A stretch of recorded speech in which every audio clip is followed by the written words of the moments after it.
Hello, ladies and gentlemen, and welcome back to the Eagle Eye podcast. Welcome to episode 60 of what should be a very, very fun and entertaining podcast because we have so much to talk about. An America win against Lobos Buap and an America win against Pachuca in the Copa Mex round of 16. But before I go any further into all these details, let me introduce my co host, as always, Mr. Cowboy Dan and Christian Rosendo. Gentlemen, how are we doing? We're doing good stuff today. I don't know. I saw Shea Serrano tweet this morning say do some crazy shit today, and I was like, I'm doing that today. So Oh, language. Language, Dylan. I'm sorry. Me, on How- the other hand, I'm doing pretty good. I was a little bit heartbroken earlier. If anyone that knows me, you guys know why. But excited for today's podcast. We had a great weekend and a great game yesterday, and I'm eating broccoli. Nice, getting that healthy diet in. Of course, Cowboy Dan coming off a wonderful IG experience for those people who followed us. A day in the life of Cowboy Dan. Dylan, give us a brief recap of how that went. That was just my Monday. I said that a lot too, but if anybody's ever curious about another day of the week in the life of Cowboy Dan, I'm willing to do it. But I think I saw me go to class, work. We actually went on a shoot, so I got to show off the fancy cameras that we use when I work with. Fancy cameras that he's gonna try to steal from No. school and Wrong. uh-huh. Fake news. Fake news. Well, it was nice to see the insight of your life, and I know Christian, you have yours coming up next.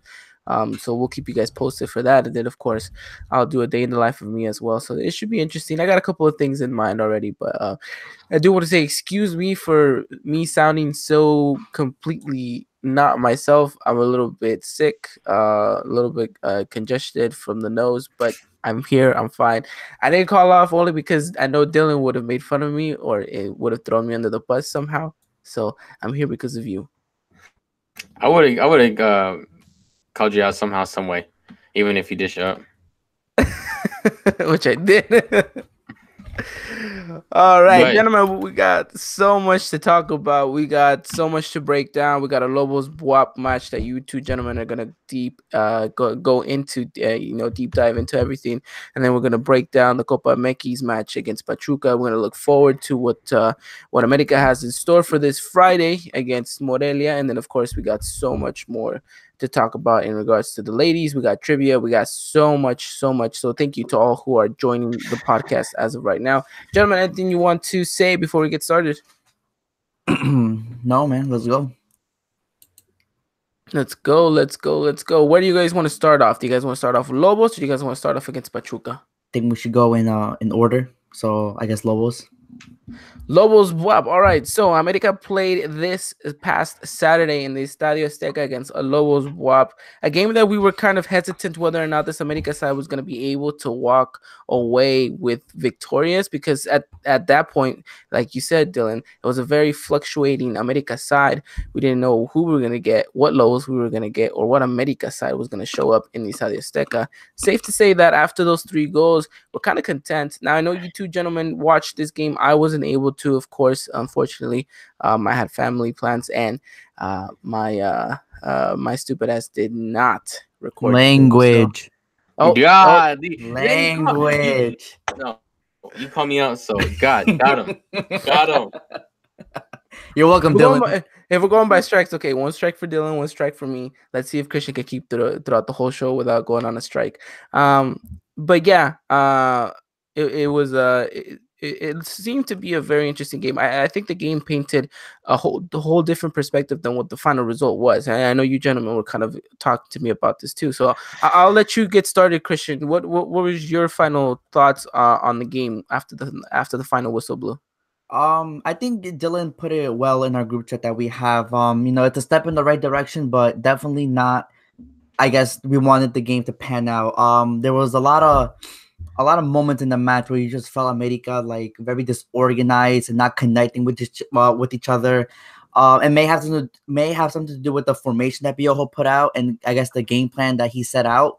may have maybe thrown people off. But overall, it was a good win, I guess, for confidence, but could have been a lot better.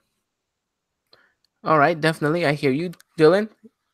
Yeah, no, I definitely agree with Christian, but content, nice to see a win and get 3 points and move up in the table a little bit. Something that we really needed to do a long time ago. Got it done. Still a lot to work on. I agree with Christian. I think the formation and the tactics going forward might have thrown out some of the players a little bit in the way this team played, but overall, good result. A win was needed. So I'll let you guys close through this and kind of give me. I'm gonna be kind of a listener in this aspect and kind of let you guys run with this whole breakdown against Lobos. So break down to me the first half. What did you guys think? The first couple minutes, how did it go? How did the team perform in regards to the Lobos team? So just kind of break that down and kind of give us an intake of what you guys saw on the pitch. You want to start, Go Dylan, for or it, you want Christian. me? Okay. No, go ahead, man. Yeah. Okay. So yeah. So like I was saying before, the game started off, and we were looking at the way America's playing, and when the first initial lineup came out, we saw Benedetti there, and everyone thought that he was going to play the winger position. As the game went on, like 5 minutes in, you see Nico like in the middle and towards the Renato Ibarra side, and I'm like wondering why is he all the way over there supposed to play on the left side. Then I realized that, oh, okay, listen, he's not playing with the left wing at all. He's kind of using Edson Alvarez there kind of just to fill in whenever needed, which is pretty asymmetrical in my opinion. Did it work? I mean, yeah, I guess it did, but you see in like the first 15 minutes, America just looked very disorganized, clustered, people bumping into each other, very all compact in one section. And I guess that's where my comments of Renato Ibarra will come in tonight for this match, that he didn't really shine this match and hasn't been shining recently. I don't know if it has to do with maybe he's getting too comfortable with the position or something. He's just having a bad run of games. But he was a key player that I thought could have done more. Maybe the formation threw him off. I don't know. But yeah, in terms of the whole team, they just looked a little bit disorganized. And it was interesting to see how the game was going to flow if Piojo maintained this formation. Yeah, no, I definitely agree too. Like you said, I think that formation, was something that not everybody was used to.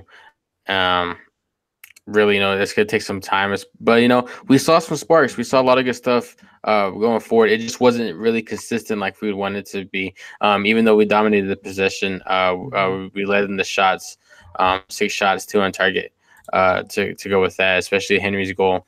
But in the end, it's not the side that everybody wants, but you see a step in the right direction with this team going forward and attacking and just overall. But, it just wasn't consistent at the time. You seen it, like Christian said, disorganized, sloppy, and then you saw some good stuff from time to time. Yeah, you do see that. And then you see Henry's goal, and I think that kind of relieved a little pressure off of Miguel Herrera, especially like knowing him knowing that he put out this asymmetrical formation kind of in a way, and seeing it kind of, I guess, pay off at that moment. Then it must have lifted some pressure off of him and the players too, that they know that he can make it work. I mean, it was interesting to see the formation. I mean, I don't know how everyone else feels about it.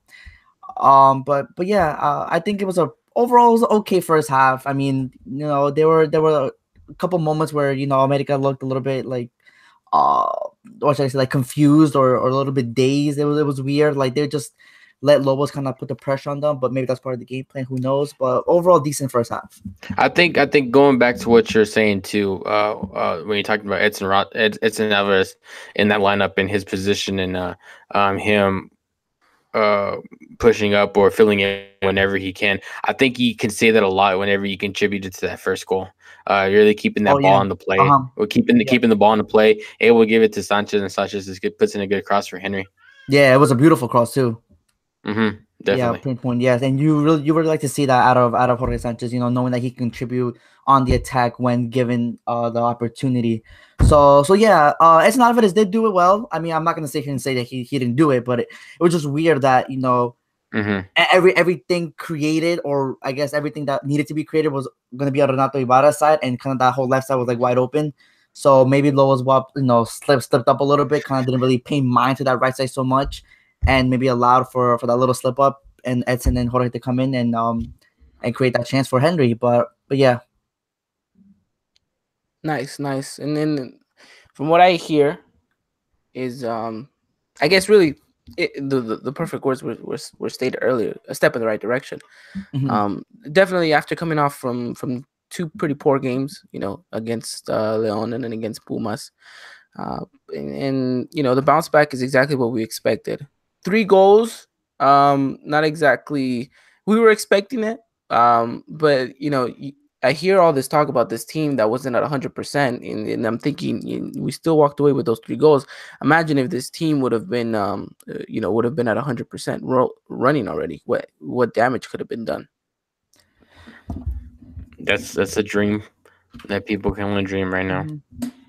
And honestly, I think it all starts with, I know, Ivan, you're gonna have a little words about this, but I honestly think it starts with Renato Ibarra. Time and time again, we single out Renato Ibarra because he, for most of last season, actually no, all of last season, he was our best offensive player. We highly praise him, and kind of look at him to get the attack going and create the chances. Let's be honest, the past, including this one too, I'm gonna say it. Leon, Pumas, Lobos, Bob, and even first half of the Pachuca game, he wasn't there. He wasn't there for most of the game. Yes, he got past one or two, but that's about it, and that's not like him. He's used to dribbling past players, but now it seems like he likes to drift more through the middle and just play passes without even trying to attempt to dribble past your defender. And I don't know, maybe I don't know what's wrong with him, because I know that's not him, and I know he can give us so much more. We know he can give us so much more. So I think in order for us, and this is going forward, in order for us to really establish ourselves as that dominant offensive force with the amazing players we have, I think it needs to start with him and him regaining his level and I guess his confidence or getting back in form, you know? Yeah, I will agree to the fact that he's had a dip in form in regards to what the old Ibarra was giving us. I mean, it'd be interesting to see, and it'd be a lot easier for us to find his answer if we were down in Mexico. But it'd be a question of asking him as well, like, is there something different that Piojo is asking you to do? Is he asking you to drift a little bit more inside? Is he telling you to not go as wide? Or what is it? Or is it him himself trying to implement something new to his game? But you're right, it's quite alarming because I feel like we do rely so much on him that even in when he gives us those bad games, I think that the team kind of just feeds off of that as well. And because if he's not doing good, then the team's not progressing as much as either. Yeah. But it'd be interesting to see. I mean, we'll talk about the Pachuca game in the second half. He kind of sparked things up, and hopefully that maybe Yeah. woke him up as well for the following couple of games. But correct me if I'm wrong. The first half ends and it's 1-0, correct? Yes, when with the beautiful header by Dylan's Henry Martin. Which I know Dylan's gonna have a lot more to talk about and criticize once we get to the Copa MX game, because let's face it, Henry was the reason why America won yesterday, and yes. and then we'll dive into all of that goodness for Dylan to kind of break down for us later on in the pod. But okay, so the team goes into the half 1-0 up. It's against Lobos. You think, okay, we're not playing the best of football, but we have a grip on the game. You think come out in the second half with the same, or maybe step up a little bit? What's the halftime thoughts? I still need a little bit more, to be honest. Kind of like what we said whenever we kind of like wrapped up the first half and talked about that. You got that inconsistency still. You still saw some good stuff. You still saw some bad. You still saw some bad stuff, like this, like the being unorganized and all that. But like you still wanted more structure from this team, and so I just wanted a little more still. And you kind of see it and you kind of don't still. I mean, it's still throughout the whole game. It's still, to me, like a typical America right now. Yeah, no, completely agree with Dylan. We knew America was the dominant team, more possession, but they needed to make more out of that possession. Yes, they were going front, but it just seemed like that final touch, that final pass, that final shot even just never was made. Either they messed up, committed an error, or Lobos just defended. And I think Piojo's idea going forward was, keep doing, but you just got to improve on that last touch or last shot. Interesting. Now, briefly break down that second half because I think that's kind of the big talking point of this game. Two Nico Castillo goals. Mhm. It just kind of takes that monkey off his back in a sense, and you see him a little bit relieved Oh, after scoring definitely. that first one, and then after the second one, of course, you could tell his reaction was, finally something's kind of going for him. Yeah, and I was actually really happy when he scored the goal because I don't know if you guys heard or anything, but the fans were, like, getting tired of him. Um, let's be honest, throughout maybe the whole match, he wasn't really there. Yeah. It was a little bit alarming, and some fans were getting tired. Like, people got to remember, listen, guys, he hasn't really played much at all, and you're putting him here for 90 minutes, and it's expected. Like, fans need to realize that. Booing them and everything, booing your own player when he just got here, literally. Yes, he's supposed to be a star. Yes, he's supposed to be the transfer of the year, but you gotta give him some time, know the background. Anyway, so yeah, he scores the 2 goals, and I can't be more than happy because now, like you said, Ivan, that horse is lifted off his back, the pressure's off. That's it. Now he can continue to focus on himself, improve his game, and start scoring more goals for us, which I know he will. God damn, I said monkey, a horse. That's even more Oh. pressure off. Well, honestly, yeah, it felt like a horse to him because it's gotta be the this disheartening or a drag that your own fans are booing you when you literally just got here. Well, look, to address this kind of quickly is because we said Nico Castillo's adaptation was going to be much shorter than the one of Roger, and we gave Roger a lot of leniency. That's to this point. I think we still give him, and I said Nico's probably going to get about a month at most before people start going at him. Now, yes, people are booing at him. I think the reason they started booing at him more was because of that miss, that clear Right. sitter that he had. Yeah, And I think people just started getting frustrated at the fact that, okay, you didn't do anything against Leon, you didn't do anything against Pumas. If he was still under the radar, then in that game, if that chance wouldn't have happened at all, I promise you that the fans don't start booing him the way that they did.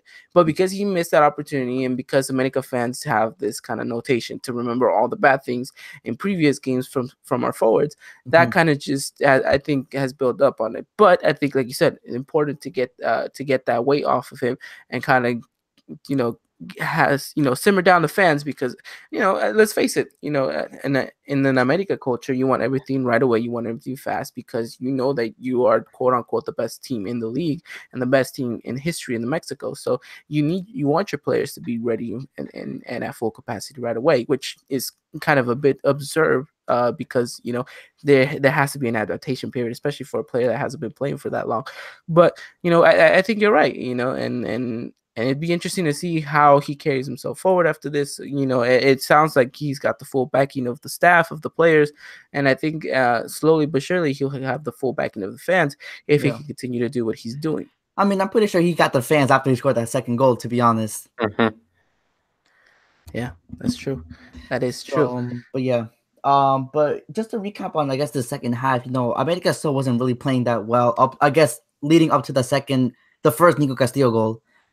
Which honestly, it was kind of, I wouldn't say luck, but it was it had a little bit of luck with that little rebound that they got off the lowest defender. But nonetheless, it was a great finish. And I think that's at that point when Nicky scored that goal, America just seemed to just dominate the whole match. Like, there was no coming back from lowest block. That's when you saw America start actually, playing as a team. And it kind of sucks that it took about 70, like 80 minutes. It took 80 minutes, literally the whole match. This is my opinion. Literally the whole match up to 80 minutes for America to establish something. And it's a little bit alarming, I guess, so to say, because, it is Lobos Boab. It is at our home stadium. So, I mean, I don't know. I still have some questions about this team going forward, even after last night. Yeah. Obviously, we're no near 100%, and there's still a lot of work on. Dylan? No, I definitely agree too.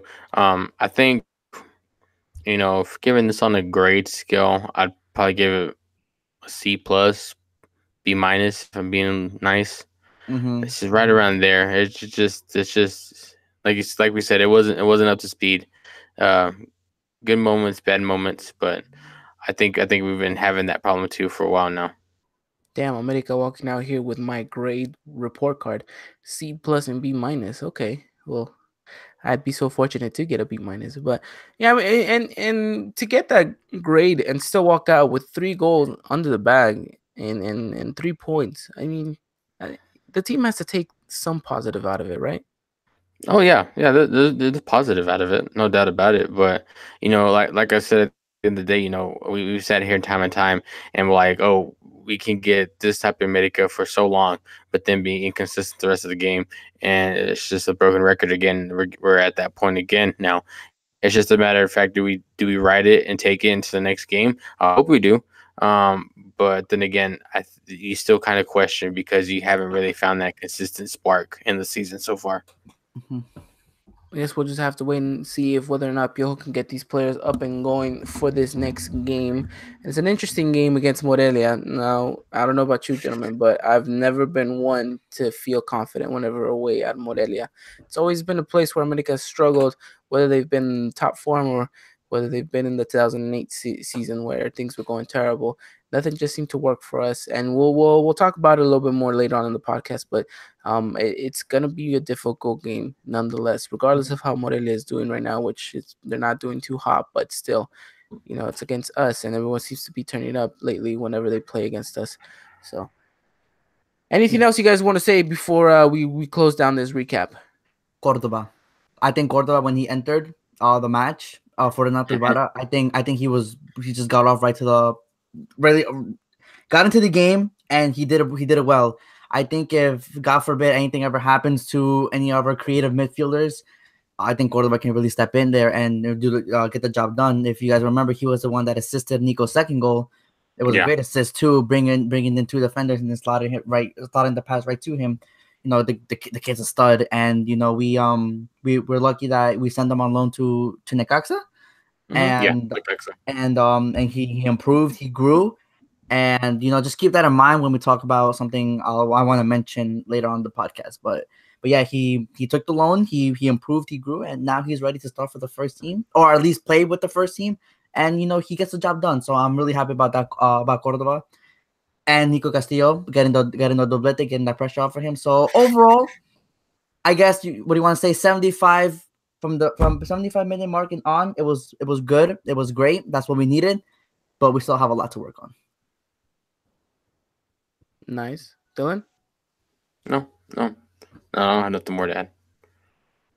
I will add this. I think Cordoba is a good player that just needs to find consistency whenever he enters the game. There's been times where he's come in, he showed good stuff, and there's times where he come in and you think, oh, he was there.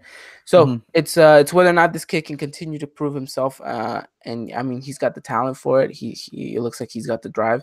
Whether or not he can continue to do it consistently, well, that's something we'll talk about a little bit later on in the podcast. But America walks away with 3 points. Lobos WAP see themselves handed an L at the Estadio Azteca. And well, I guess nothing more to say than that. Now we'll move on into the next segment. But before that, I do want to address something that I promised I would have addressed on the Mexican Soccer Show and on Monday. I was listening to Mexican Soccer Show. They were recapping the Mexicans abroad, and they read out my comments saying that they don't speak enough about Ochoa.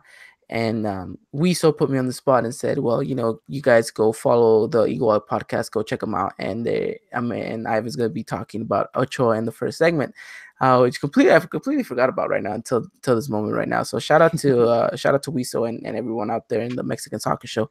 So just kind of a quick recap, if for those of you waiting for that Memo Ochoa news. So his season's been pretty decent, actually pretty well, if you ask me. I know they got they got kicked out of the Europa League, but I think that was kind of a blessing in disguise because the team actually kind of just took off after that. Yes, they did lose their previous match 2-1, but if you saw what Ochoa was doing in that game, pretty impressive, having a lot 6 blocks in that matchup. And to say the least, I think he's been so important, and I think he's become a fan favorite in 2 years that he's been there. Last year he won Player of the Season for Standard de Liège. I mean, he's been flying under the radar only because I think he's a goalkeeper. But yeah, I mean, besides that, you look at the things he's been doing in some of the saves that he's been doing. Pretty impressive. Pretty impressive. I don't know if you gentlemen want to say anything about Memo. No No. memo, no party. Yeah, no party. No Memo, no party. Nice, nice. And I mean, the team's been doing well. They're sitting in third place right now, with 46 points. They are 4 points away from Club Brugge. I know I butchered that. But they're sitting good. They're sitting good right now, and they have this weird kind of playoff system where the first four qualify It's a Liga, for. no? Yeah, it's a Liga in a sense, and like you qualify for Champions League, and and the other one qualifies for Europa League. It's completely crazy, but I think he's doing well. Obviously, his contract is running up at the end of the season.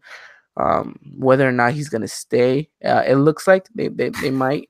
But I hope he doesn't. I hope he doesn't, and well, hopefully he can make the jump to the next one. But yeah, keep your eyes out on Memo, and I'll try to keep you guys updated on my Twitter whenever he's playing and what's going on. So we'll leave it at that. I don't know why these gentlemen are laughing over here. They're sending each other messages or something. But yes, that was a bit tangent there. Sorry, but I was just I was keeping my word for the Mexican Soccer Show that I would talk about. So Memo. someone send this clip to them just to make sure that we fulfilled our promise and we're not liars. There you go. There you go. But now we'll move on into the next segment. Christian, I believe this is everyone's favorite segment of the time. This is where you take over and you let the people know what is going on. So why don't you let them know what time it is? Oh, it's trivia time. Just before I say the trivia question, did you get the link or? Yeah, I have it right here. The Google Okay. Docs. Yeah. Okay. So this week is not actually a question. It's more of a picture. Just click on the link. Look at the picture and tell me who the player is, and you'll get the points. God, I hope it's not one of those Cowboy Dan pictures that he took for Calvin Klein. No, I don't worry about it. Those will never reach the light of day to anybody unless one of us wants to be complete. You know what's and publish it to the internet. But guys, I have great news. The school board is almost complete. I just need I need 2 weeks, 2 weeks before this one, and then obviously this one, and then they will be up. I've been doing it on my school break when I have break in school, in between my classes. I've been doing it then. Just time seems to get the best of me because I don't want to get everything right. But yes, there you go. So click on the link, tell me who the player is, and that's how you enter. Be on the lookout for Friday or Saturday for the next one, and thank you guys for playing. Nice. I'm trying to look at the picture here.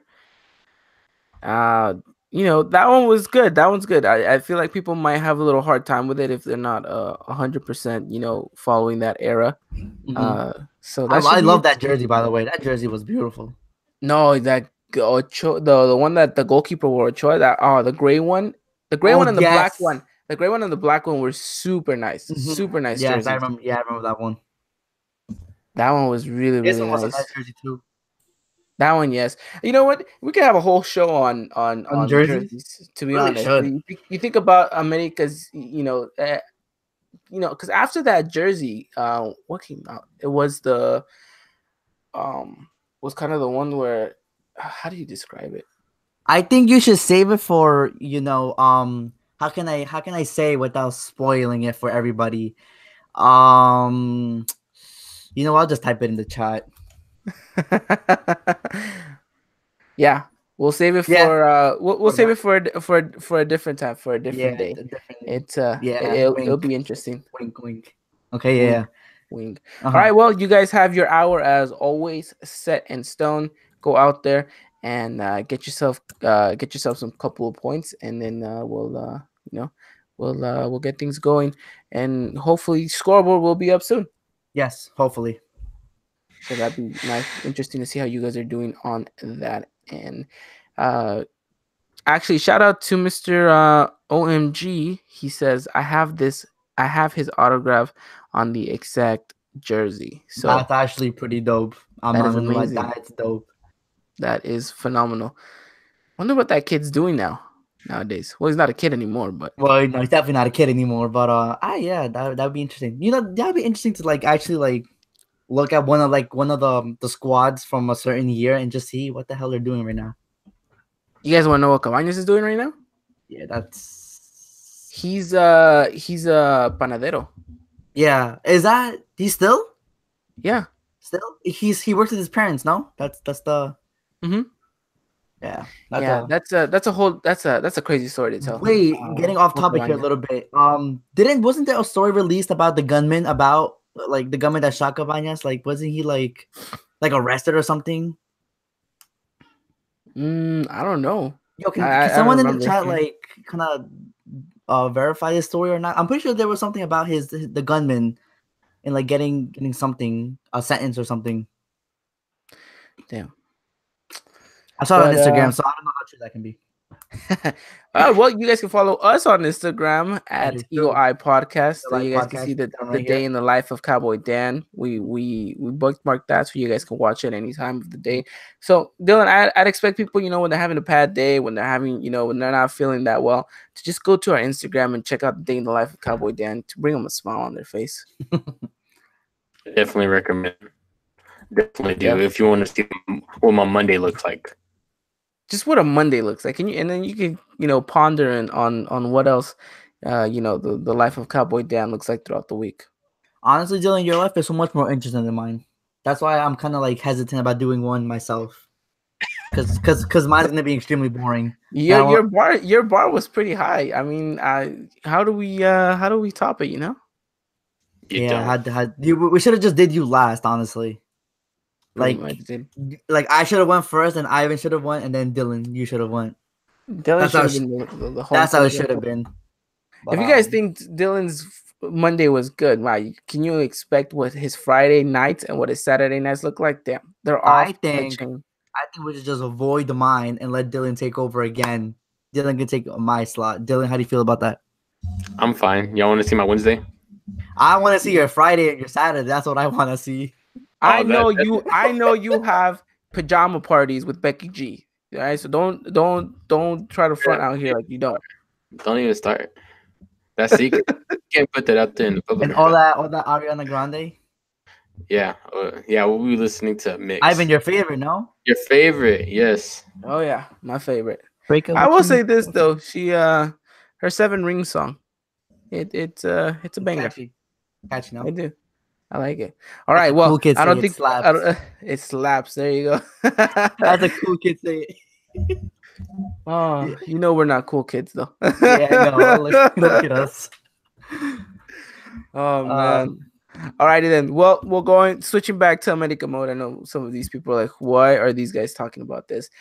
Completely apologize. We got off a tangent. Now we're gonna move on into yesterday's game in the Copa MX matchup. America took on Pachuca in the round of 16 against Los Tuzos in what seemed to be a pretty straightforward game that you would have imagined that America would have maybe controlled, especially after taking an early lead. And the way they were playing too, it felt like America had control of the matchup, and then just out of nowhere, in 5 minutes, Pachuca flipped them on their heads, and America had no idea what to do in regards to the game until the end of the first half. So let's break down and let's recap exactly what happened. So the starting 11 was pretty strong, to my surprise. I think it really showcases how important this tournament is for Piojo Herrera. But Carlos Vargas is not a left back or right back. Jesus. We know that already. Not Piojo. Well, okay, so we'll get into the discussion right now because we're going to talk lineups here. But, let's break down this first, though. How important is the Copa to the club right now? It seems to be one of their priorities, correct? Yes, but it's not the main priority. It's all. I don't care what anybody says. The Copa is never. Yeah, the Copa is never good. And that's where my point is going next. Is the Copa will never be number one priority. No, not even for the fan base. No. I'm saying, does the fan base care if America wins the Copa or not? It's tough to say. It's just because, like, if we win, like, it's just weird because if we win, we're gonna be like, I think we'll take it, But if we lose, we're gonna be like, oh, fracaso, because it's always a fracaso when we lose. But then they'll get over it like within a week. So like they really don't care, to be honest. Because I'm looking at it now, we have yet to win this competition. Yeah, it's hard. It's been hard for us. So I would think that, although granted, when we were losing 2-1, I was like, well, if we lose, I guess we lose. It does not But really, it doesn't really matter. that's what I was saying to myself too. But then like you look back and you're just like, who cares? Like last year we lost to Juarez and in the same round of 16. in the same round of 16, but like no one cares, no one talks about it. Not even our rivals make fun of us because of that. Like because like I guess everyone just knows that Copa America is just like there's no incentive to win it. So like Yeah. I mean that was just a question posing because it leads off to my next point is now you see the lineup that America threw out there, and it was a very impressive one. It was a very tough one. A lot of starters. Yes. Makes me wonder how it looks like this might be just up and up there with the bicampeonato. Well, like I think we'll keep saying it's always up there with winning the league because Herrera knows that this is the only trophy he hasn't won yet, so it's always going to be up there. I mean, in terms of the lineup, I mean, let's be honest. Who take out one player and who are you going to replace it with? Like, we don't really have that many options, to be honest. That comment right there that Chicken Nugget just made, I'll get into that a little bit more later because that's very controversial in my opinion because there's a lot of people on Twitter yesterday freaking out of what Herrera said. But we'll get into that later.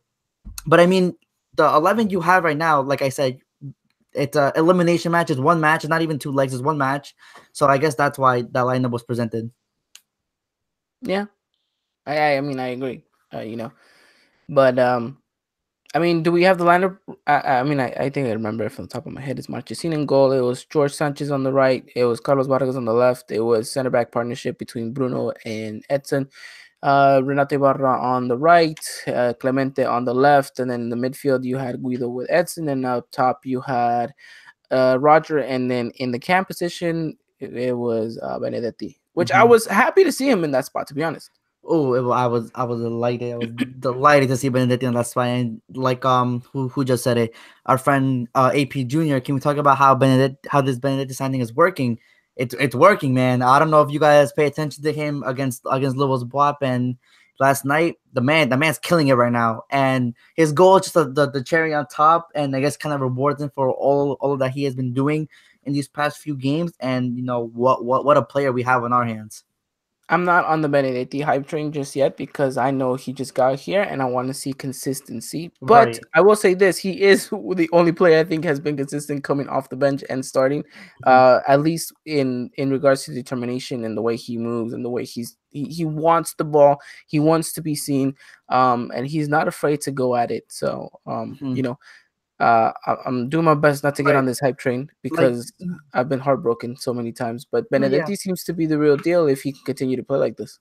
And I'm not saying he's perfect. Like, yeah, he loses kind of balls and I guess misplaces some passes here and there. But overall, though, you kind of have to say his performances as of right now. I think I'll give him like a solid B if you guys think that's fair. Yeah, solid B. I think that's fair. Yeah. Okay, but yeah. So let's continue. I'll go as far as give him an E. For empty? For excellence. He looks like he was on empty after running so much on the pitch, but yeah, I mean, but he'll get used to it though. He will, and I think that's definitely something that we definitely need to give a round of applause to him because he's coming in with the right mindset, the right work ethics, and if he can continue to do that, then I think we can have a player that could reach and surpass the heights of Mateus Uribe.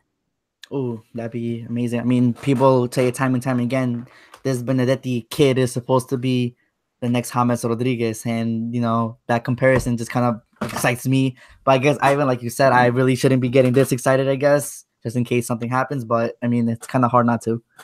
I mean, how hyped up were we about Menes? And turns out he's made out of glass and we were never going to see him again. Well, he's made out of glass, but let's be honest. He's pretty good when he does play, though. Yeah, when he does play, which he hasn't in almost a year. Well, but he's pretty good when he does play. That's true. All right, thank you. All right, you're just like my dad. My dad hates Menez. He's like, get this trash out of America now. I don't hate him, and I'm not saying. Well, actually, I am saying let's get him out of America already because there's no way America's gonna try to get him for another year. I mean, it's ridiculous. You shouldn't. I mean, yeah, it's a terrible investment. What if he comes back and becomes the top scorer in Liga MX? In like what 4 jornadas? What is he gonna score 6 a game? Well, there is rumors that but we'll talk about this later, that he might be on the bench this Friday. Yeah, well, those were the same rumors last week. He's saying he was going to be on the bench for Saturday. Right. But I guess these ones make a little bit more sense since it's a little bit more time. You would imagine that, yeah, he's ready to go. But, and there's another special player, too, that I know you guys are excited about. Who, Mateus Uribe? Mateus Uribe, yes. Yeah, he could be on the bench. Mm-hmm. So, yeah, it should be interesting when we talk about Morelia, but Pachuca. Yeah, we're going back to this whole Pachuca talk. Let's talk about the beginning because I think it's interesting to see how America kind of kicks off in the right direction, kind of moving the ball around good, getting themselves into pretty good, decent opportunities. And they score a goal. A phenomenal goal, by the way. Yeah, it was a very good goal by Benedetti. Who knew he could head the ball right? And yeah, it's not one of his strongest suits, but he still did it though. Still puts the ball in the back of the net, and you think, okay, good, exactly what America needed, an early goal. Now you have to go and get that second goal. Don't take your foot off the gas pedal and go. And what happened was half of America's team decided we're going to keep pushing. Half of the America team said, no, we're going to relax. We're going to keep our foot off the gas pedal. And what happened? You guys saw this division of space in between America's midfield because the midfield was going up and the defense was staying back. And so Pachuca had all the time and all the space in the world to run their channels through that midfield. And because of that, they counterattacked us twice in 5 minutes and flipped the game on our head. I mean, we can blame the defense because I think there's some blame to be said. Because if you're not pushing up with your team, then that only means that you're sitting back, leaving space for the team to run into, which happened. And 2, where on earth is your midfield? Your midfield is supposed to know exactly how it is that things are going to be happening. Typical. And the fact that Edson and Guido did not read these situations, that's the most frightening part. Typical. Broken record. Here we go again. Not no surprise. America scores, take the break off the gas. Half the team doesn't listen to each other, and then we get it right back in our hand. No gun to the hand. And we do sound like a broken record at this point because it's something that we've addressed this season is that America seems to be they switch off a little bit, and you can't have that. You can't have that in any scenario because you should be switched on 90 minutes. That's all we ask of you is 90 minutes, stay switched on, and then relax afterwards. Yeah, but the fact that they're not been able to do this and it's cost us 2 goals. You saw that there was no response after the first goal, and after the second goal, America just looked stumped. They have no idea what was going on, and I mean, by all means necessary, we were lucky to walk away with 2-1 at the end of the first half. Yeah, and in 3 minutes, like you said, they turned the whole game around, and I think it brings back to what Dylan said about Carlos Vargas. Both goals, I guess, started on his side. And let's just face it, he's not a left back, and it showed. And it's I mean, I don't want to put all the blame on him because it definitely wasn't all him, but he definitely could have done a lot more in both of those chances. I think our whole left side has been a problem this season. That game, but mainly this game, our left side was terrible because Clemente didn't like to drop back most of the first half. No, he got yelled at. He got yelled at by Guido. He got yelled at by Guido, yes, and Herrera too. That you need to drop back. Carlos Vargas can't do everything, especially when that's not his natural position. So that whole, like I said, that whole left side was a mess that first half. I saw Twitter saying that I saw someone on Twitter say that Clemente and Vargas are making Lopez look like Cafu out there. Because it was, he was running down that channel like no one else's business. Yeah, wasn't really getting contested at all. But and because of that, he puts a good ball into for the first goal. I mean, but Carlos Vargas has a lot to to improve on in his left back position. But like we said, that's not his natural spot. He's a center back. He's a center back at heart. He's a good center back when he does play. But yeah, I mean, the Carlos Vargas hates continues to go, and then you gotta feel bad for this kid because at this point it is his fault in a sense because he should already know what he's playing at. But again, that's not his strong suit. He knows he's playing out of position. But with that said, you've played there now for almost 2 years. That you haven't been able to adapt to it. I mean, that should say something about you as well. Not really. I don't think that should say something because you're not gonna be. Why? You're not gonna be because you're not gonna because you even said it. That's not his strong suit, and he knows that. And how is he gonna adapt if he can't get comfortable to that? But wouldn't you work on that? Wouldn't you work on that? I saw Ivan take the biggest deep breath just now. You know something's about to go down right now, so continue. I'm going to sit back and enjoy this one. No, but think about it, Dylan. You're playing there for so long. You already know your coach. You know he's not going anywhere anytime soon. If you want to get minutes, and you know that the only position he's playing you at is that left back spot. But what would he give him minutes either way at the left back position? And you know that, and you're going to question that every time still. But you know you have Copa coming up. Yeah, but you do. But still, why not try him at the center back position? Because he's going to be overlooked. He's going to be overlooked by Ortega, Zamora, Emma, Bruno, Edson. And he's not gonna get that opportunity. But when he does, we knows when the opportunity is coming that his spot is a left back spot. The only time he gets a center back spot is if we play a back five. No. Or you can't convince what Piojo did in the second half, play the back three. Which was interesting, and I think that flipped the game on its head. And I really want to go into that, but we'll do that when we talk about second half. But continue, guys. I'm having fun. No, because think about it. I mean, I'm not gonna convince you that it's his fault that he's not adapting to this position. No, because I don't think he should if he's not comfortable in that position, despite the fact that he's getting minutes in that position because that's not his position. And we said that time and time again, and we put the blame right there, and we see why he's not a left back, and we've seen it a bunch of times. Even before we even had a left back, when Vargas was started right there in the left back spot, or when he come off the bench in the left back spot, we always criticize him game in and game out because he can adapt and he won't adapt, and you know that. That's what I'm saying. Like it's just is that the coach's fault or the player's fault? Both. What is? I think you're arguing at the end of the day. You ended up, kind of. Why you got Google going? You trying to get 2v1 here going, and that's not cool, Ivan. Hey, that's not cool, Ivan. Come on, man. Wait, Google, shut up. How did you even turn on? I never said "Hey Google" or anything. Which you just said it. No, I didn't say "Hey Google." No, you just said it again.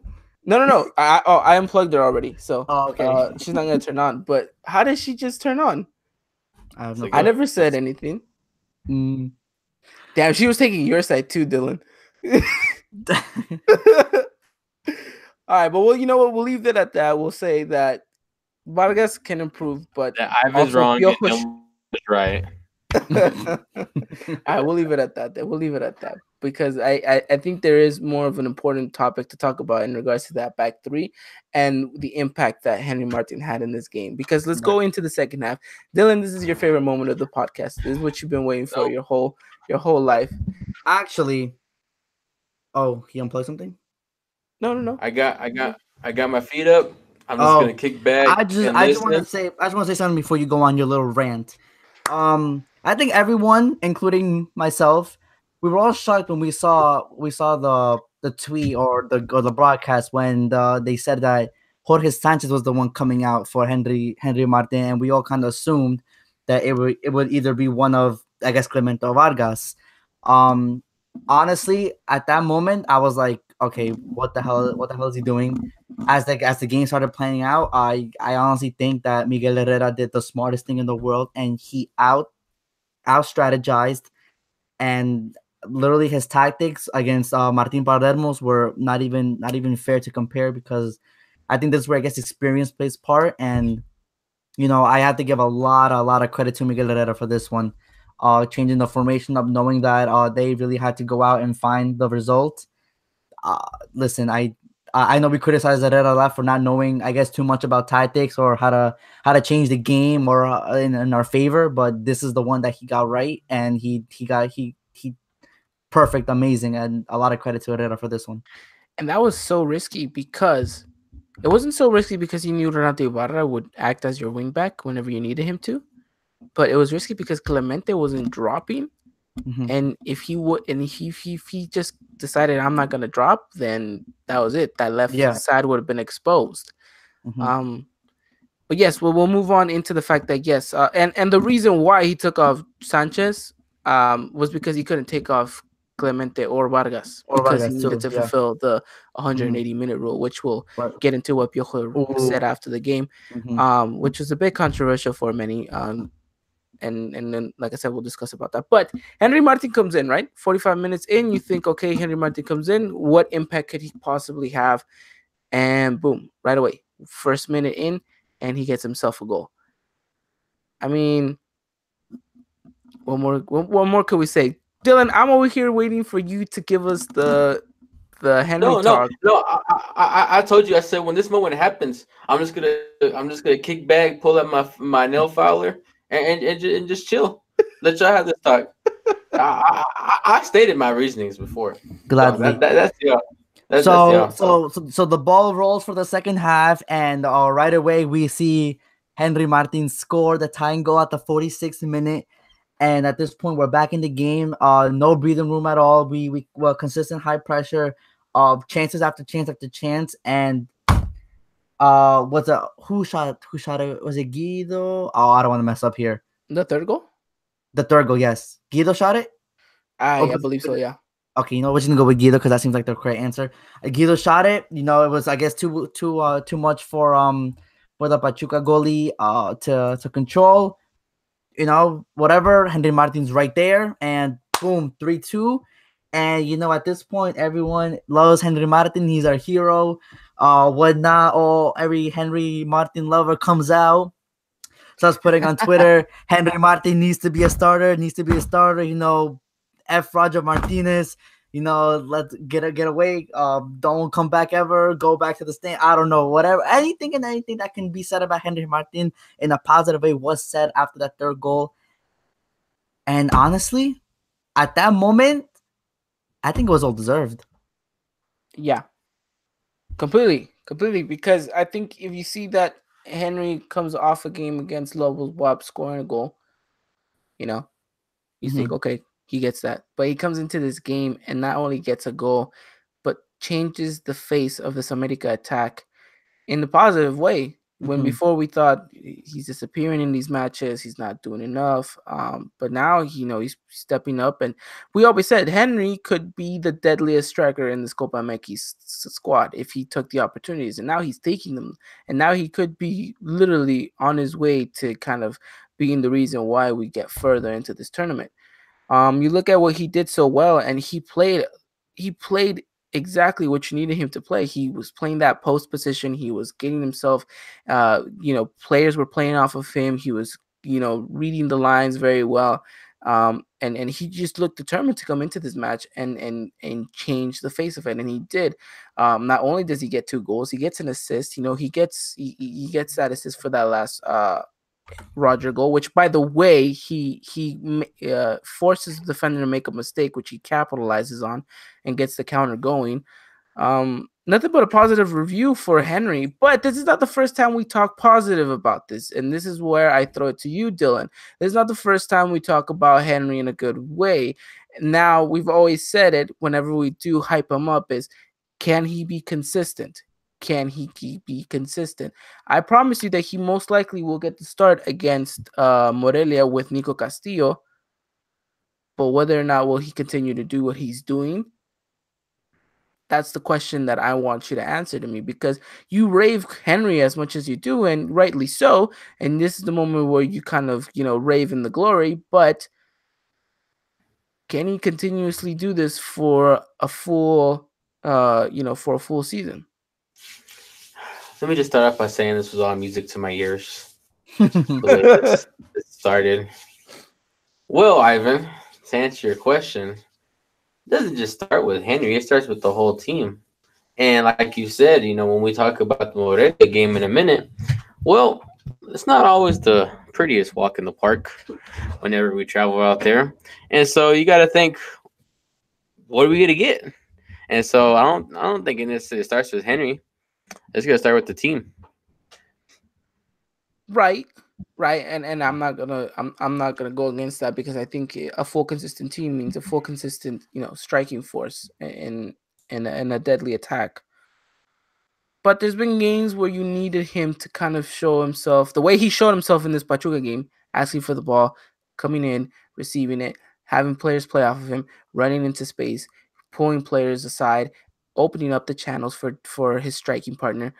And there's moments in other games where you've asked of him to do that, and he just kind of doesn't seem to be in there. He's in a ghost mode kind of thing. And now my question is he going to continue to be this Henry, or is he going to fall back into those tendencies where he's kind of, where we need him to appear a little bit more, but he's just not showing up? Henry's just going to do Henry. And let's be quite frankly honest. I will agree there are some times where he does not show up in the game, but he shows up when he needs to at times. Wait, Dylan. I feel like that's what we're gonna get Friday. Not trying to start anything here because I probably won't win against you. But besides the Pachuca game, yes, last night, when was the last time Henry Martin scored a goal? I just said it, against Lobos. Yeah, the Columbus, yeah. Besides Lobos, I meant. Sorry, my bad. It was the beginning of the Copa Mexican game. I think it was against Necaxa. Yeah. Wrong. He didn't score against Necaxa. Yes, he did. No, he didn't. It was Emmanuel Aguilera and 2 Roger Martinez goals. No, away. Oh, away? Yeah. No, he scored after that. It was against Pachuca. It was against Pachuca on January 19. I should have known that. I used this picture January for our Instagram account. It took him a whole month to score again against Lobos BUAP. As much as we love Henry Martin and know his potential, let's be honest, he is extremely inconsistent. And yes, so we're gonna say that about. Can we say that about Roger? At times, but Roger scores a goal there. But even last season. Okay, well, this is a whole new season though. Yeah, like the song "A Whole New World." There you go. I guess. Can we say that about Oribe? No, I mean we can't say that now. Can't say it but last season. Yeah, well, no, last season I agree with you, but I know where Christian is going at this, and is not taking a stab at you, and it's more taking a stab at Henry's consistency game, and it's just the only call of concern that we have. We're not doubting Henry's ability. We're not doubting Henry's capacity to but last season, even Roger came out to the press and said, even though sometimes we don't get the goal score from the strikers, that we're doing the job that Piojo wants us to do. Right. Yeah. But there was a moment in time, I think it was there was a time where Roger went out and said, "Listen, guys, I know the fans aren't happy with me. I know I was brought in here to score goals, and I'm not doing that. I need to change that." He recognizes that he needs to improve. But meanwhile, I don't know how to word this because it's gonna make it sound like I don't like Henry, but I actually do. But Henry doesn't admit that he's inconsistent. Whenever he scores, he tries to flash to everybody that, listen, I'm right here, I score. Yeah, buddy, but you haven't scored in a month. So what are you really trying to say? If Henry wanted to make a statement by doing that, he would have had to, score in a more consistent basis. But since he scores once every month or has a good game once every month, how does that make you look?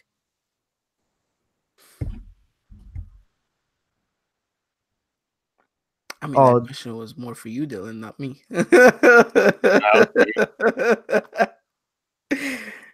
No, but you know what? I will say this though. We've said it time and time again. When you have a when you have a happy Henry, you have a goal scorer Henry. Yes. And I don't think you've seen Henry be this positive in a while.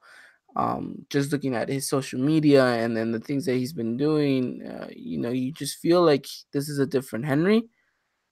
Now, kind of works in his favor. This whole injury kind of situation. I think he's finally gonna get a bit more consistency playing time. Right. Now it's him giving us that consistency in regards to the striker position. Um, and we'll be the first ones to admit it when a player is put out of position and we feel like that's not their strong suit. There's been times where Henry's been put in a position where he has to do more than what than what he's expected to, because that's not his role. But if you look at what he did against Pachuca, he's actually grown. He's adapted to his game. He's adapted to his playing style. And I think if we're being sincere about it, he's growing as a player. Right. Which is crazy to say because he's going to be 27 years old this year. But he could be an Oribe Peralta type of player. He's a late bloomer in a sense, but can for the next couple of 4 or 5 years can completely kill it and tear it up in the league. And it's to America's benefit to have him and to keep him and play him as much as possible. Right. True. It doesn't matter in the end. He's leaving in the summer. I'm calling it now. I don't think he is. I don't think he is either. Think he is. Kind of too early to talk. I think Roger's gone this summer. I think Oribe might be on his way out, but I don't think there's a way Henry gets out, especially I know Nico will stay obviously, but I don't see Henry leaving this summer. I feel like we're gonna end this segment right here with a little bit things to say after this, but to end the Henry situation, I think you and I think Henry and Dylan would be best of friends. I'm just putting it out there. Roger's scoring frequency is 353 minutes, and Henry's like 150. But I'm just gonna leave it there. We're ending it. Withdrawn. What that, like when lawyers do it when they're in court? Withdrawn. Like nothing more. Alrighty then. We'll withdraw from there. But yeah, shout out to Henry who completely tore it up yesterday and was the difference maker between. I just hope you show up on. Okay, let me just ask you this: if Henry has a ghost performance on Friday, then then what's gonna happen?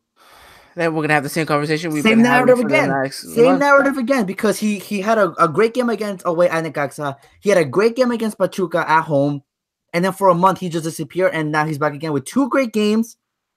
Is the cycle gonna repeat? Hopefully not, because we want Piojo to have this good problem that he said he wants to have the good problem that all his strikers are scoring. That's what every manager wants. I want Henry to keep scoring because who doesn't want him to keep scoring?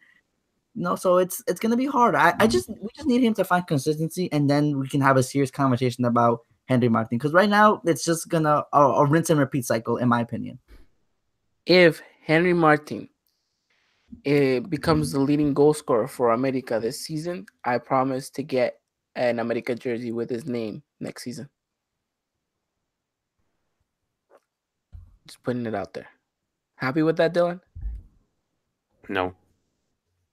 All right, we'll move away from this Henry talk, and then we'll talk about Roger now, since it's Dylan's second favorite topic of the night. Roger with a tremendous thunder goal. The first one, while it was a golazo, I feel like the goalkeeper should have done better. But that's really, yeah. Wow, I mean, it was a rocket. Come on, it was a rocket shot, but it was like it was right there. You could have done a little bit more. But you think you could have stopped it?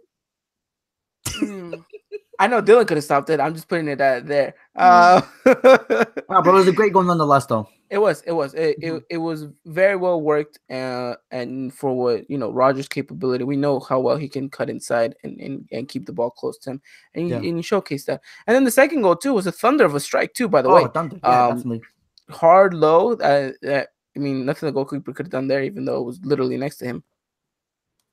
But I mean, well, it's Roger finding goals. So now that puts us into the dilemma. Who's gonna be sat in the tribunas come Friday? Well, I don't know. I don't think anybody, because I think the chat has informed us that both Menez and Uribe will not be going to Morelia on Friday. Okay. So I guess no one gets to stay on the bench, but who will start? I think we can say it's going to be Henry Nico Castillo on Friday. Yeah, I think that's assurance. I think that's about like what 90%. I want to say 95. See, so it's gonna be interesting. Um, but yeah, I think Roger did well. And that's it. Just did well in the second half. The first half he had a lot to give and didn't. Mhm. Still need him to take those first time shots. Yeah. I really need him to do Yeah. that as a Also, striker. oh, Yeah, go sorry. ahead. Oh, No, go okay. ahead. No, what game was it? Was it last night game? It was last night's game, yes. I need him to play that killer 9 position more. I think Herrera kind of I guess told him, listen, you need to stay up, stop dropping back. That's why you have Benedetti right there to do your I guess dropping back labor. You know, there were a couple of times where you just couldn't find him. He wasn't inside the box when Benedetti tries to cross it in, and we need that lethal number 9 to be in the box, and he needs to improve on that too. Stop dropping back so much. Yes, it's great that you want to drop back and help out, but listen, there's times where you just stay in your box, man, and just find that ball.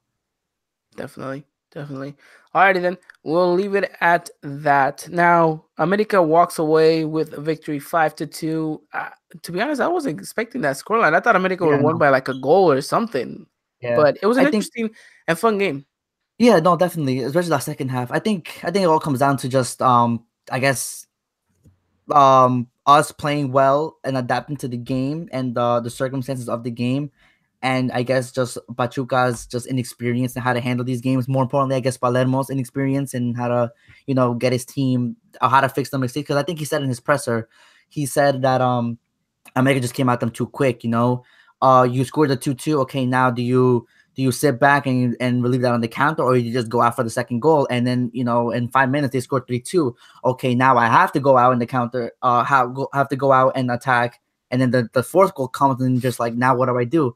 So I guess we were kind of fortunate with everything happening in the blink of an eye. For us, it was great. It was positive. We kind of won the game after that Henry Martin goal. The second one, in my opinion.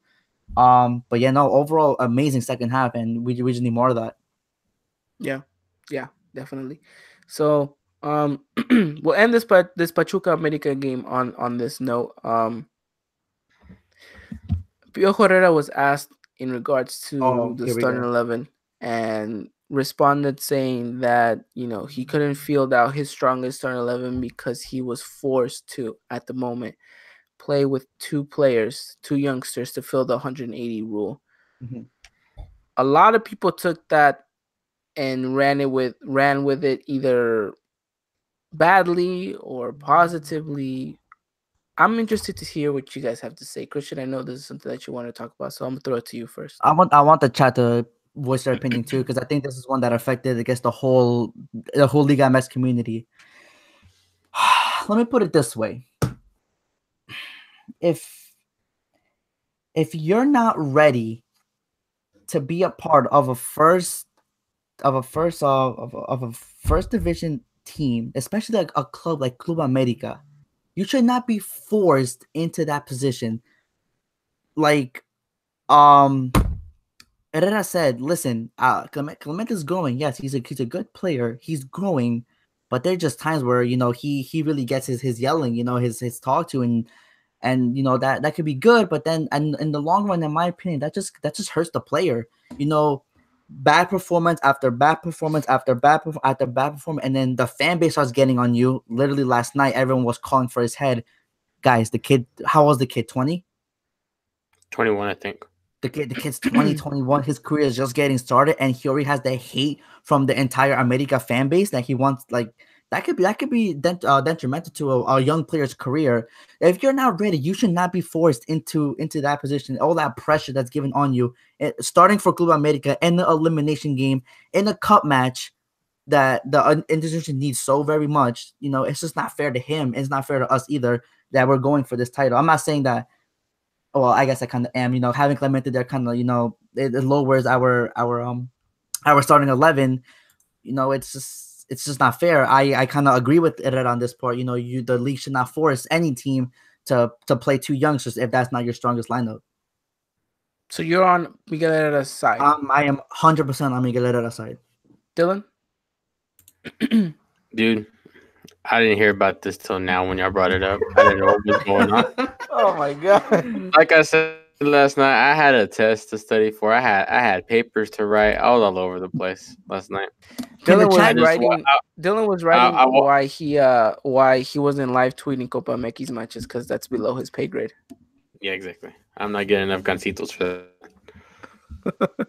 I really want the chat to get in on this. I really want the chat to voice their opinion on this one. While they write, I guess I'll voice mine. And look, I heard it, and all I thought was, okay. I wasn't offended by it, nor did I take it in a positive way or negative way. I said, okay, that's it. He voiced his opinion. That's it. I will go a little bit further into saying I think he has some correct justifications to say that, look, you want this competition to be taken seriously. You want this competition to be actually a meaningful experience. One, you need to have a better reward than just a shiny trophy. Two, you have to stop limiting these teams to using their youngsters, you know. And we're gonna get a lot of hate from the league saying that, hey, what about the youngsters? When are they gonna get their opportunity? This league is all about foreigners and bringing on all these players, yada yada yada. Yes, okay, I get that. It's understandable, but you look at some of the players that have come up through the ranks in the past years. I'm not just talking about Club America themselves. I'm talking about other teams as well. These players have broken out, even with all these foreign players. Some of them have even benched foreign players. It's just about letting talent grow and letting talent immerse at the time that it's given, not force it. Yeah. Clement is the perfect option because, one, he's being forced to play in a position that's not even his. Same as Vargas.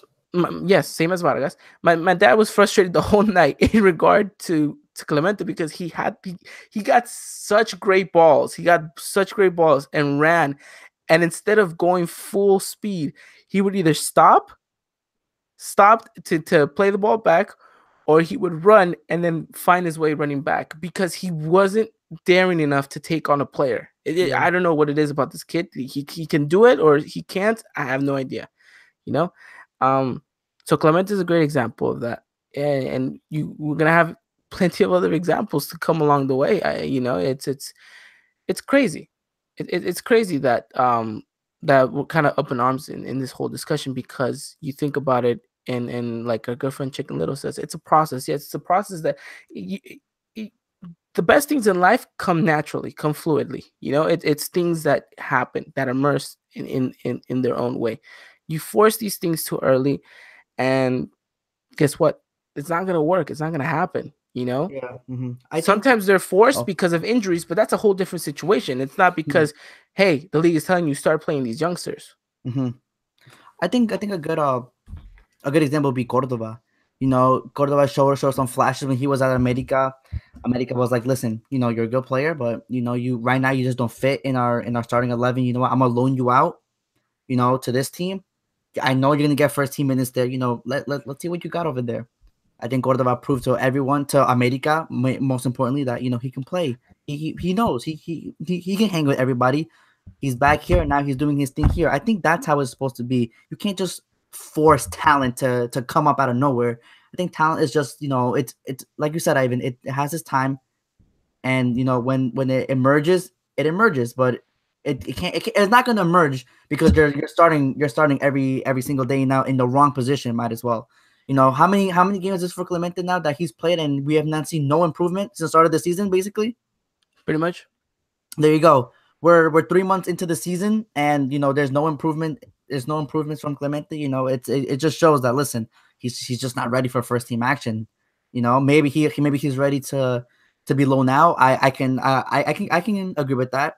I can do that. Loan him out to not no disrespect, but Veracruz, Lobos Boab, Necaxa, even Puebla, let him get first team minutes there, and then let's see what he can do.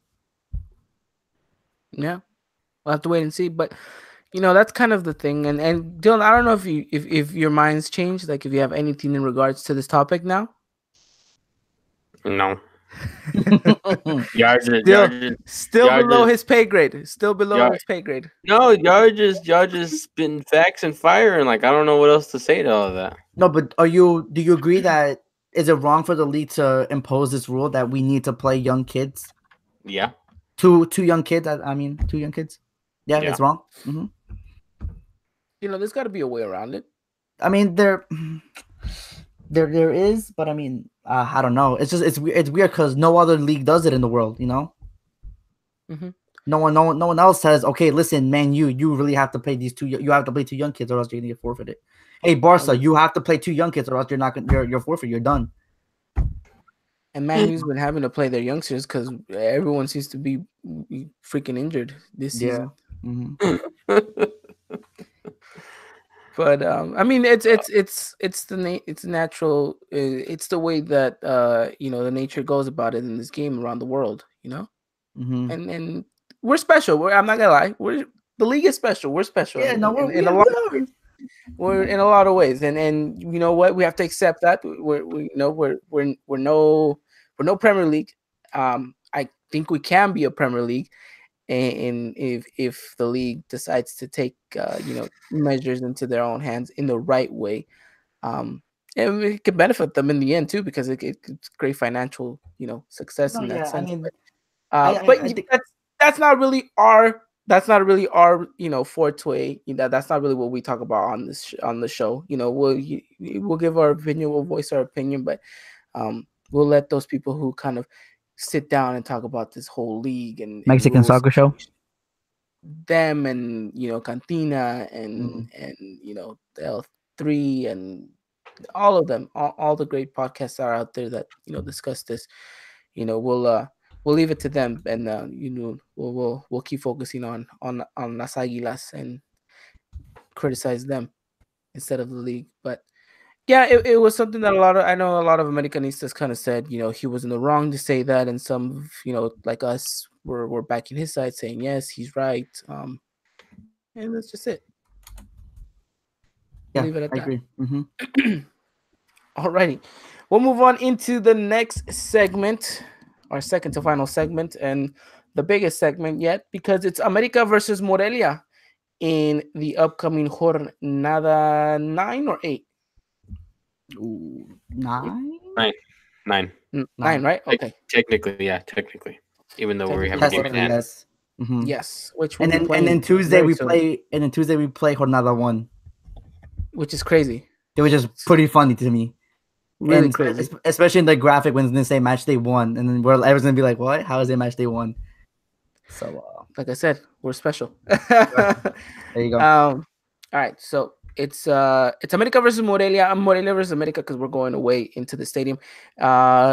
So America will be taking down the trip on Thursday. Then they'll be getting ready to go and play on Friday. The game is at 7 p.m. Pacific time, 9 p.m. Central time, and then of course it is going to be 10 o'clock Eastern time for our good friends down at the East Coast.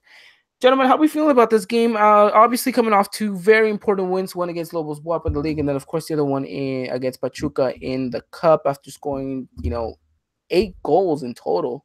You would imagine that the team is coming into a pretty good, decent run, no? In the right direction. Still not 100% there. And yeah. and I'm about at 10%. Okay, that's reasonable. I'd agree to that. Now, if we look at exactly Morelia's numbers, and I'm trying to pull them up right now. Are you really though? Yeah, I am. And I'm looking at the fact that they won their Copa MX game against Puebla in penalties. They're coming off a loss against Querétaro in the league, against Monterrey in the league, against Pachuca in the league, against Atlas in the league. So this is a very not good Morelia side right now. They have 1 win, 1 draw, and 6 losses. 4 points. They're sitting at 16th in the table. And I promise you that they're gonna play like Barcelona. Come against us. Don't say Barcelona today. I'm sorry, that's not funny. I had to take a look. Dylan, why are you laughing? Dylan just likes to instigate. That's why. Anyway, so yeah, they scored 6. They've conceded 14. Not the strongest defense. I guess we could all agree there. This should be an interesting one, and I think I'm hoping for a really dominant performance from our boys. Oh, So so if now, Henry scores, the excuse is it's not a strong defense. No, I'm not gonna say no, that. no, because we would have used that excuse against Lobos. See, I'm telling you, Dylan just likes to instigate. He's just ready to start fights. But no, I'm interested to hear how you guys see this America team lining up against Morelia. So I'll throw it to you, Dylan, since you like to get hot and ready with all these comments. Give me your starting lineup for America this Friday. I kind of like the lineup we had against Lobos, which was um, Marche, Aguilar, Bruno, Emma, Sanchez, Renato, Guido, Edson, Nico, and Henry. Oh wait, did I forget somebody, or is it just me? Benedetti. Benedetti. Yeah, Benedetti. Yeah, my bad. Mhm. Christian? I gonna go. Not gonna do that. I'm gonna go Marchesín, Pablo Aguilar, Bruno Valdez, Aguilera, Jorge Sanchez, Renato Ibarra, Guido, Edson. Oh wait. Oh wait a minute. Hold up, wait a minute. Let me get some Yeah. in it. Listen, I really didn't like the Lobos.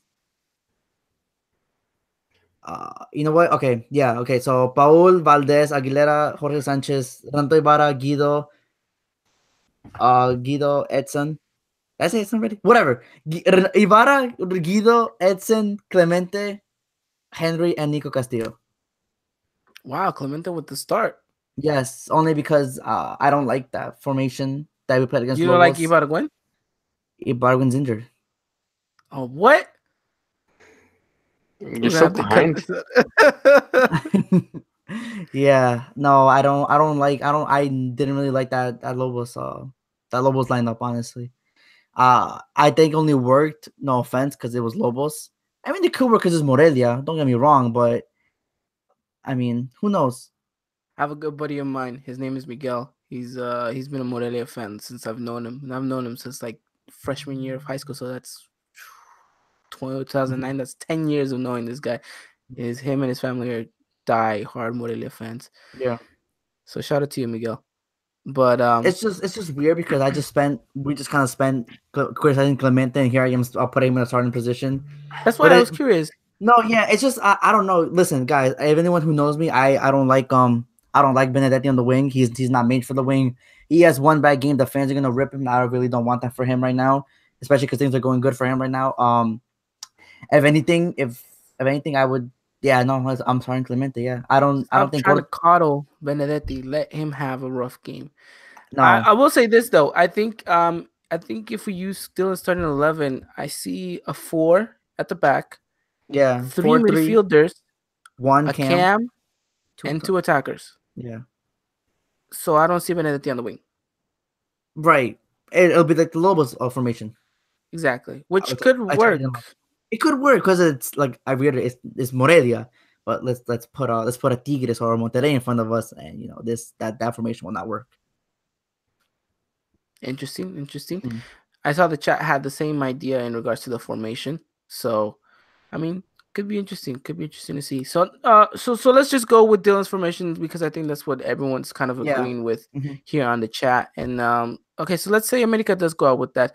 What's the best thing to do? Because I will say this, something I was trying to bring up earlier is America's away form this season has not been that good. Let's be honest, in Cup and and in the league. You look at our game against Monterrey, we lose that game. I think the only game we've won away is against Atlas.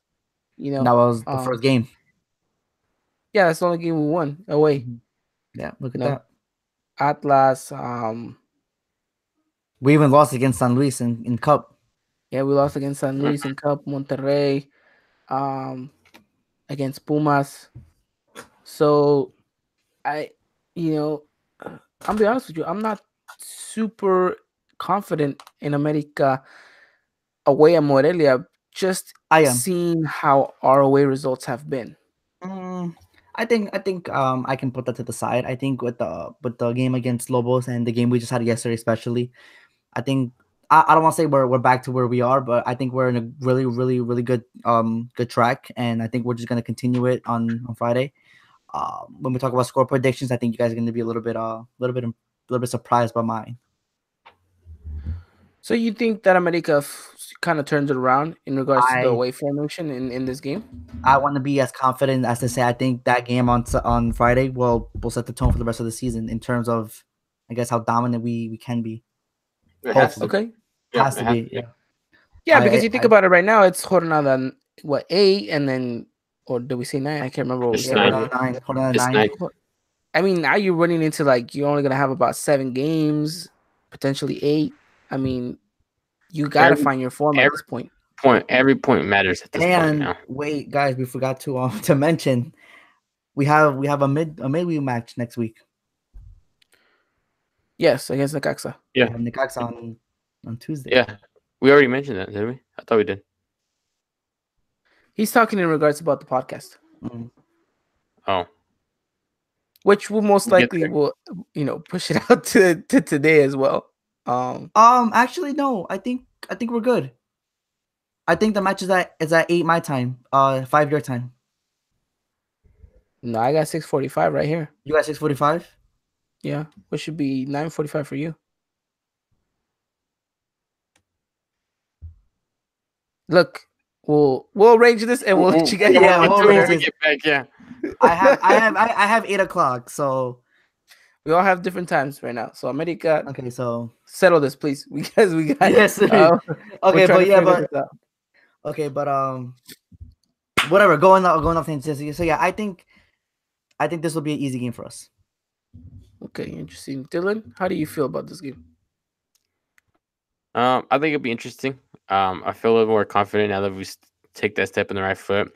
I went with the same lineup because I feel like that's gonna be a very important lineup in the future, and I think it needs to start gelling and get better, especially with the team getting used to the tactics and the way it's gonna be. So that's why I'm just kind of sitting there, waiting for that to see what happens.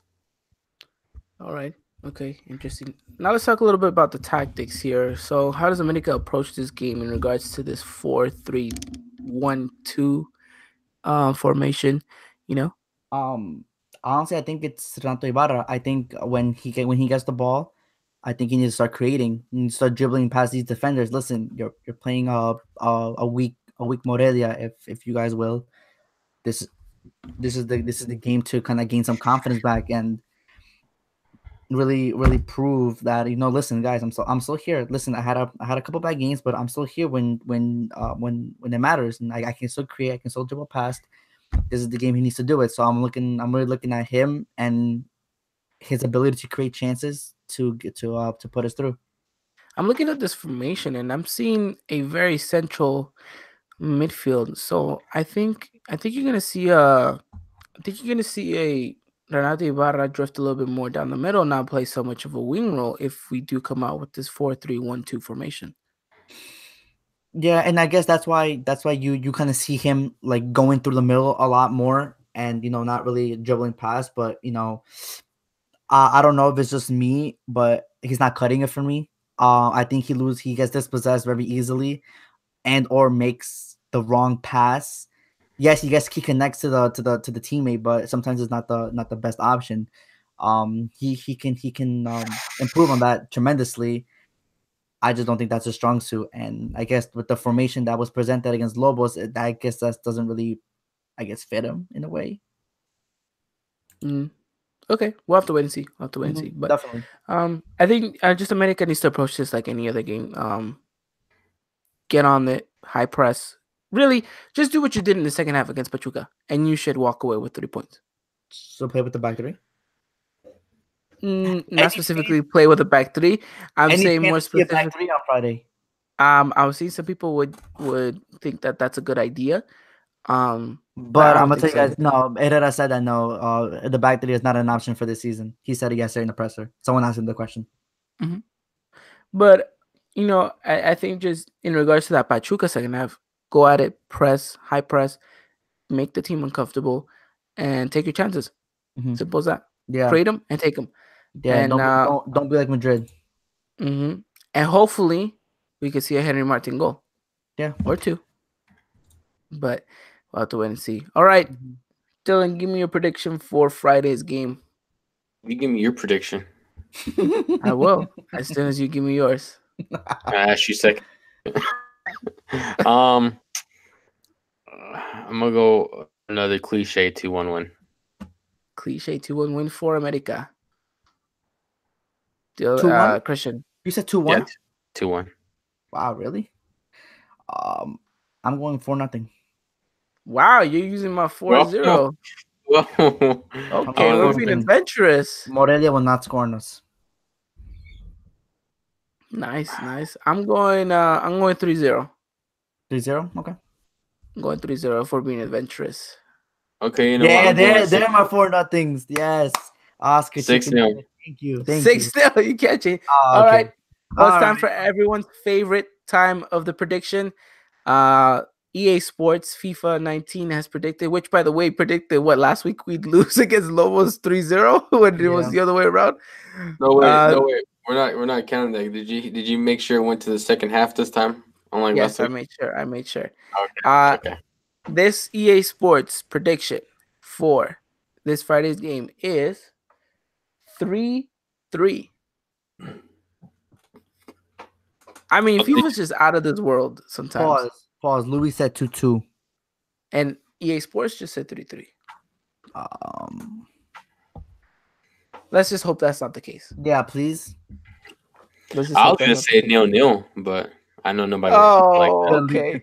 Okay. Someone said delete your FIFA. I should, Oscar. I really should. But those are the predictions, and gentlemen, I think we're pretty adamant that America will walk away with 3 points, correct? Yeah, we need to. No draw, no loss will not be accepted, in my opinion. All right, that's about the 3 points, and I think that's what the team's mindset is too. So hopefully they walk away with it. Yeah. So yeah, we have a good week coming up, and especially because we have Necaxa midweek too. I don't know if you want to touch on that a little bit. We can't go too much into a deep dive, but just give me your prediction for Tuesday's game. I think are we home? We're home, right? Yes. 3-1. 3-1 against Necaxa. Okay. Dylan? A 1-2 win. A 1 what? What? For Necaxa? I never said who. I just said a 1-2 win. Yeah, that says it in that sense that America's home 1, away 2. So you're a Necaxa fan, confirmed. Get out of the pod, like right now. Right, buddy. Wouldn't be surprised if he has a Necaxa jersey in his closet. Yeah, like the Leon one. Here we go again. Y'all never gonna let that go.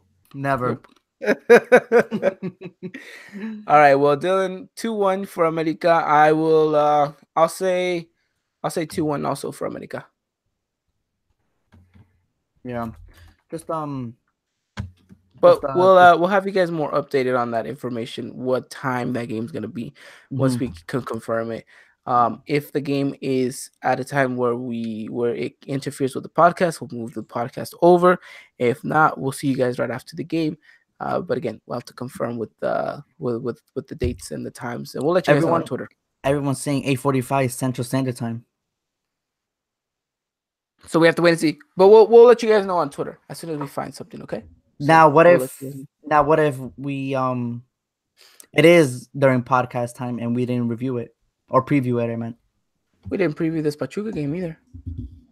Oh yeah, because that's just we forgot. Or that's because we didn't know that we were gonna play Pachuca. Exactly. Yeah, but we know we're playing Necaxa. Yeah, but I mean, we're here all night. they love us.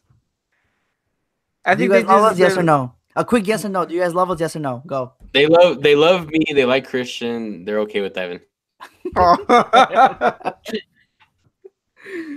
Just okay with the host. Yeah, okay. No. We'll let you guys know. We'll let you guys know. Like the host says, I have a boss, actually. It's that guy in orange. Dylan has no respect for authority. Yeah, I guess not. Nah.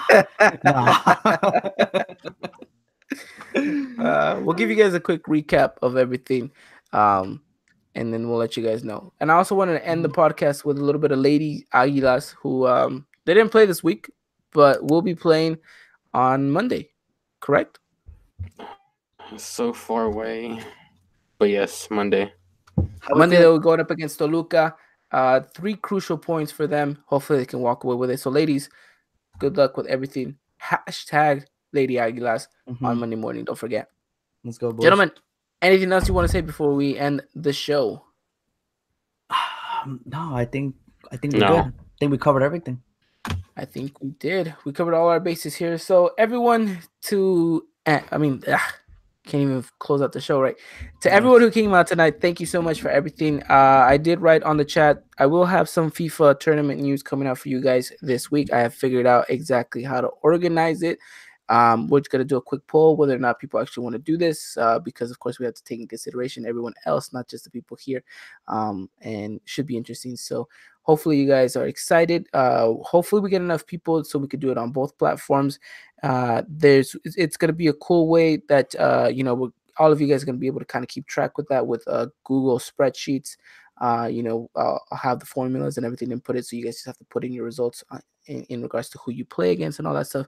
But we'll have a lot more detailed information once we figure out the poll and the numbers. So stay tuned for that and vote yes if you want to see it, and of course comment what platform you want it to be when we tweet it out. So we'll have it out on Twitter, and we'll have it also out on Instagram on our story. So make sure you guys do follow us on there as well, and we'll have a whole bunch of new information coming out to you guys shortly soon as well. So make sure you guys follow us on all platforms. To those people listening on SoundCloud and iTunes, thank you so much. And for those of you who are interested in listening to us on the go, make sure you guys do follow us on SoundCloud and iTunes, Spotify as well. So make sure you guys do that. So you guys can always find us at Eagle Eye Podcast. That is both Twitter and Instagram at and Eagle Spotify and iTunes and everything basically. Yes. So actually type in the Eagle Eye Podcast when it comes to iTunes and SoundCloud, because we know there is an Eagles podcast, a Philadelphia Eagles podcast that is just called Eagle Eye. It's not called the Eagle Eye or the Eagle Eye Podcast. It's just called Eagle Eye. It's sponsored by NBC Sports. So don't worry about that. For those of you guys who are a little bit, worried about that, don't. We're getting our legal team kind of getting all of that sorted out, but we should be fine. Our name is under the Eagle Eye Podcast, not just Eagle Eye. So actually, they could have a pretty. They could have themselves a pretty good big situation. Do you guys remember the movie Eagle Eye with Shia LaBeouf? No. Never mind then. You guys don't have to worry about that. Alrighty. Well, we'll let you guys know. We'll let you guys know who we're playing in the next round of the Copa MX. Looks like it might be Chivas if they are able to get through San Luis. Looks like they just got a penalty. But does it really matter? I don't think so. I think at this point we're ready to go. We play whoever we play, and we gotta win, right? That's it. Yep, no matter. But it would be nice though if a nice little Clásico Nacional in Copa MX. That'd be nice for the fans. Yeah, see what we can do for that too. Maybe get the Chivas del Norte people. Maybe. Oscar saying there's a lawsuit coming. Hopefully we can sue them. Hopefully we sue them, not they sue us. Yeah, because they got NBC. They got NBC lawyers. We got we got Cowboy Dan. So we got Cowboy Dan. So imagine Cowboy Dan versus the NBC lawyers. I wonder who will win that battle.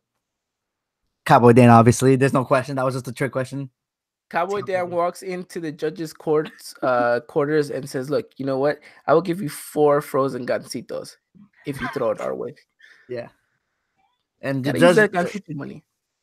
Isn't that illegal to bribe the judge? Not with gancitos. Not with gancitos, I think. So it's still a bribe though. Is it, or is it more of a suggestion? I think we're just gonna get in trouble for saying this. Yeah, honestly. We're kidding. If you NBC, if you listen to us, we're open to holding talks with you guys on, so you guys can hello police. I'd like to report to panelists. Alrighty, Everyone, have yourself a wonderful, wonderful night. We'll see you guys on the next episode, and we'll see you guys on Twitter and Instagram as well. So make sure you guys do follow us on that. We'll see you guys very, very soon. Until next time, as always, keep it here with us. And Arriba la America. Good night, everyone.